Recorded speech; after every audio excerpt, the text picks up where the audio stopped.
পদত্যাগ পদত্যাগ আমি কে তুমি কে আমাদের দাবি অবস্থান করেছে আমাদের বিদ্যালয় থেকে। এখন সরাসরি আমরা রানীগঞ্জ ইউনিয়ন পরিষদ আমরা আসছি, কারণ এখানে আমাদের চেয়ারম্যান সম্মানিত চেয়ারম্যান এখন সম্মানিত বলা হয় না, এখন সম্মানিত বলা হয় ওনার কোনো দাবি নাই, সম্মানিত কেন আমরা বলবো উনি সম্মানের যোগ্য না, সম্মানের যোগ্য না। আমাদের আন্দোলনে কেন উনি আমাদের বাধা দেয়? বাংলাদেশের প্রধান মিনিস্টার অনেকে বাধা দিয়েছে। এখন আপনাদের দাবি কি এক কথায় বলেন? আমাদের দাবি হলো এই চেয়ারম্যান আমরা চাই না, মোহাম্মদ জনাব সদর এই চেয়ারম্যান স্যার আমাদের দাবি হলো ওরা পদত্যাগ করতেন।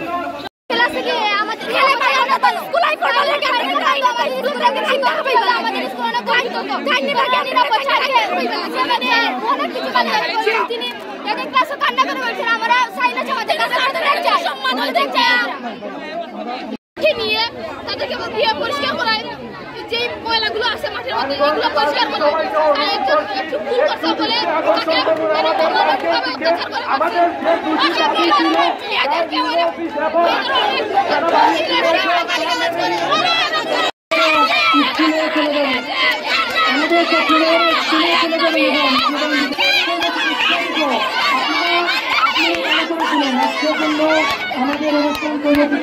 চলিত।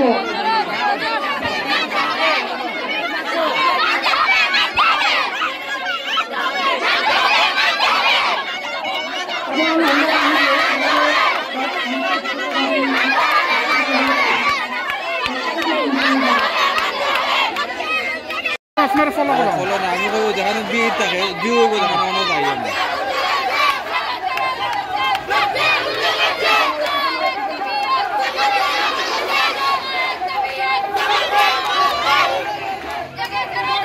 স্যার আমাকে ফোন দিয়েছিলেন কমিটির দৈবক সদস্য হিসাবে। উনি বলছেন যে আপনাদের যে দাবি ওনারা গুরুত্ব সহকারে উপলব্ধি করবেন, বুঝবেন এবং দাবির পক্ষে কাজ করবেন। এই যেহেতু আমাদের স্কুলে যারা আছে ছাত্রছাত্রী যারা এখন আন্দোলনে আছেন ক্লাসে যাওয়ার জন্য, এবং আগামী পরশুদিন 10টার সময় ইউনো অফিসে সেনাবাহিনীর অফিসার থাকবেন, ইউনো স্যার থাকবেন এবং আপনারা আন্দোলনরত শিক্ষার্থীর প্রতিনিধি থাকবেন এবং আমরা কমিটির সদস্যরা থাকবো।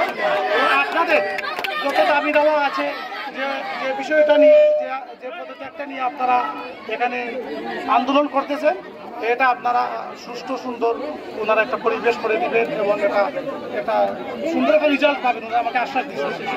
যেহেতু আমি এই কমিটির সদস্য হিসাবে উনি আমাকে বলছেন, তো আপনারা আমি মনে করি আর কি যে আমাদের ঊর্ধ্বতন অফিসারদের কথা বিবেচনা করে আজকের মতো আপনাদের এই আন্দোলনটাকে স্থগিত করার জন্য আন্দোলন করছি।